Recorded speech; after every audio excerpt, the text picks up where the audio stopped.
ഞാനിവിടെ വന്നപ്പോൾ നമ്മുടെ പ്രിയപ്പെട്ട അബ്ദുൽ ഹക്കീം സൈദി അവറുകളുടെ മകൻ മുനീർ അമാനി അവറുകൾ രചിച്ച അൽ ഇസാറത്തുൽ ഗാലിയ ഇലാ അസ്റാരി സ്വലാത്തിൻ നാരിയ എന്ന ഈ മഹത്തായ ഗ്രന്ഥം എൻ്റെ കയ്യിൽ കിട്ടി.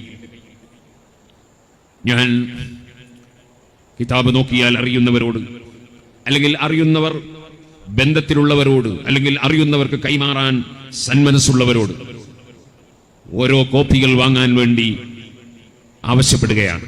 ഞാനിത് ആദ്യം മുതൽ അവസാനം വരെ നോക്കിയിട്ടില്ല, ചില ഭാഗങ്ങൾ നോക്കിയിട്ടുണ്ട്, കിട്ടിയ സമയത്ത് നോക്കിയതാണ്. അൽഹംദുലില്ലാ, ആ നോക്കിയ ഭാഗങ്ങളിൽ വലിയ സന്തോഷവും ഉണ്ടായിട്ടുണ്ട്. അഷ്റഫുൽ ഖൽഖ് സല്ലല്ലാഹു അലൈഹി വസല്ലം തങ്ങളുടെ പേരിൽ സ്വലാത്ത് ചൊല്ലുന്നതിൻ്റെയും അവിടുത്തെ സ്നേഹിക്കുന്നതിൻ്റെയും മഹത്വങ്ങളാണ് ഈ ഗ്രന്ഥത്തിൽ കാര്യമായും വിവരിച്ചിട്ടുള്ളത്.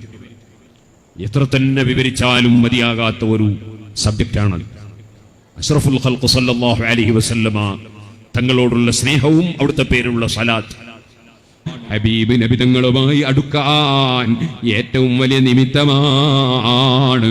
സലാത്തിന്റെ കൂട്ടത്തിൽ വലിയ ഫലം ലഭിക്കുന്ന സലാത്താണ് അസ്സലാത്തുൻ നാരിയ. അതിനെയും കൂടി പരാമർശിച്ചുകൊണ്ടുള്ളതാണ് ഈ ഗ്രന്ഥം. ഈ ഗ്രന്ഥം അത് വായിച്ചു നോക്കണമെന്ന് ഞാൻ ഉണർത്തുകയാണ്. പ്രിയപ്പെട്ട മുതഅല്ലിമീങ്ങൾ, പ്രിയപ്പെട്ട മുഅല്ലിമീങ്ങൾ, കിതാബുകൾ ധാരാളം മുതാലഅ ചെയ്യണം. നമ്മുടെ മുൻഗാമികളായ മഹാന്മാർ അവരുടെ കിതാബുകളിൽ സർവ്വ വിഷയങ്ങളും സവിസ്തരം രേഖപ്പെടുത്തി വെച്ചിട്ടുണ്ട്. അവരുടെ കിതാബുകളുമായി നല്ല ബന്ധം